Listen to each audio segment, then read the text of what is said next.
Okay, ladies and gentlemen, I'm still Bob Bauman, and tonight, this afternoon, we're going to be talking about a whole host of subjects that come under the general topic of second citizenship, or dual citizenship rather, and second passports. One of my favorite political philosophers, and he was a politician too, was Edmund Burke, the English member of the House of Commons, who said, "Early and provident fear is the mother of safety."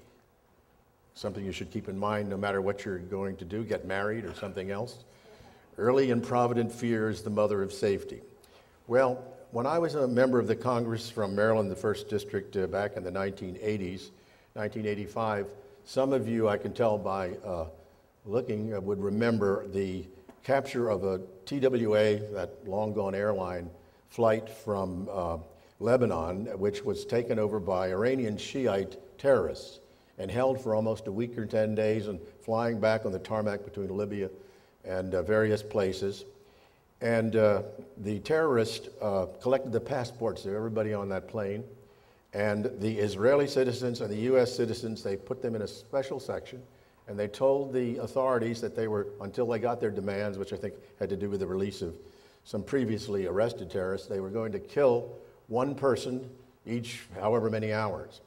And the Americans and the Israelis would go first. And the first and only one eventually was Robert Stidham, one of my constituents from Charles County, Maryland, who was beaten on the plane almost to a pulp, killed and thrown out onto the tarmac. Now, I tell you this tragic story because I know it's something that will, at least for the moment, stick in your mind. And it points out the definite positive nature of having a second passport. In this case, had he a Canadian passport or one other, his life would have been spared. I'm not saying that that kind of thing happens every day, it doesn't. But Americans, United States citizens, know that we're not the most popular country in the world anymore, for good reason or bad reason or ill, that political correctness in many countries dictates that it would be very helpful to have a second passport. So safety might be one of the reasons that I would suggest for a second passport.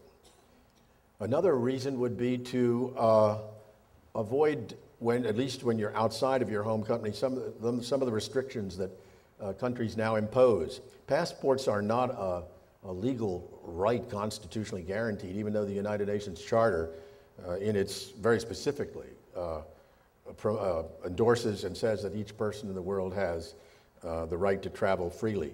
We know that's not true because of the international borders that exist and the national policies that exist. And so it's definitely a means to sometimes avoid the restrictions that your own country or other countries might impose upon you.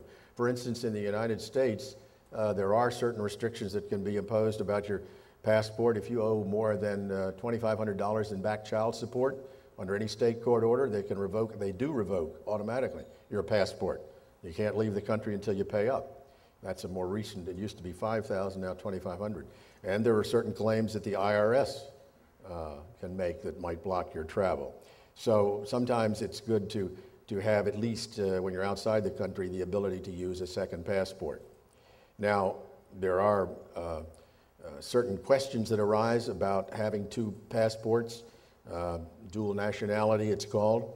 Dual nationality simply means you have the citizenship of two different countries. I was speaking with one of your confreres here at the seminar a little while ago. We were discussing his situation, and he is in the lucky position of having three nationalities, all of them gleaned by birth and by circumstance through his career.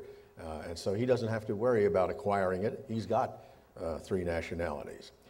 Dual nationality is a concept that for the long time in the United States was ruled to be unconstitutional, illegal. You're an American, you have to surrender your passport when you're naturalized.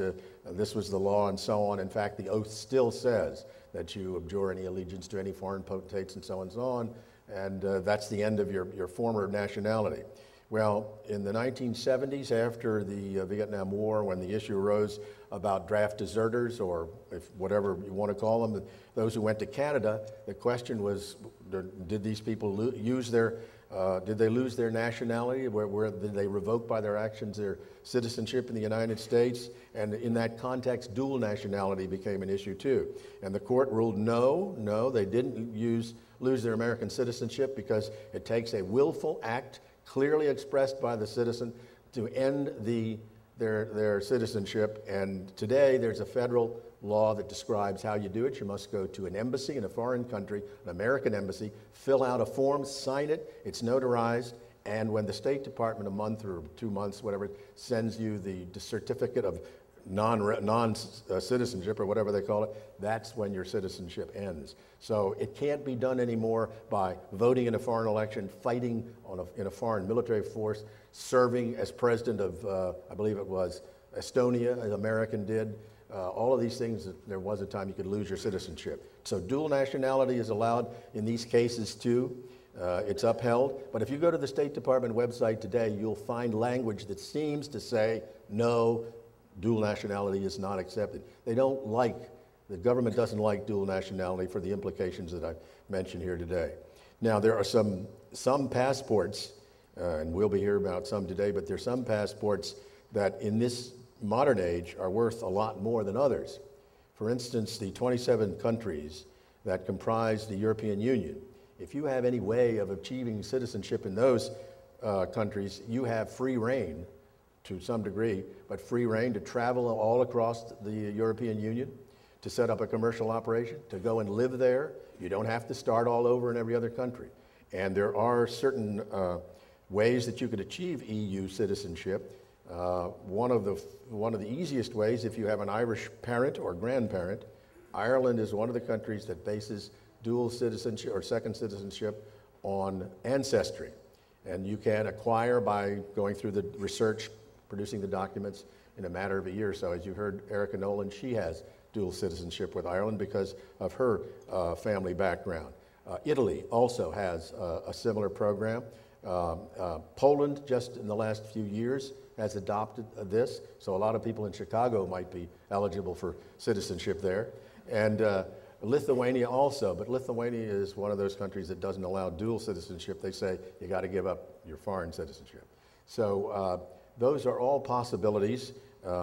Israel, I would mention, has the law of return, and it allows citizenship for those of the Jewish faith who want to go there and acquire a second citizenship.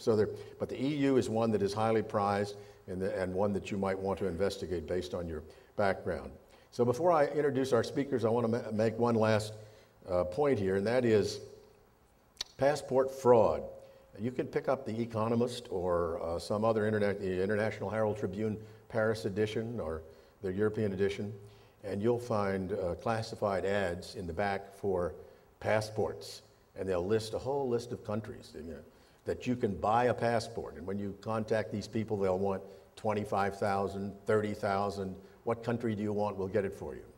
These are frauds, absolute frauds, and you, in this computerized age with computers of the world linked together, run the risk, if you buy such a passport, of being held up, taken aside, questions asked, and if the proof comes through, jailed, because in every country, passport fraud is a crime.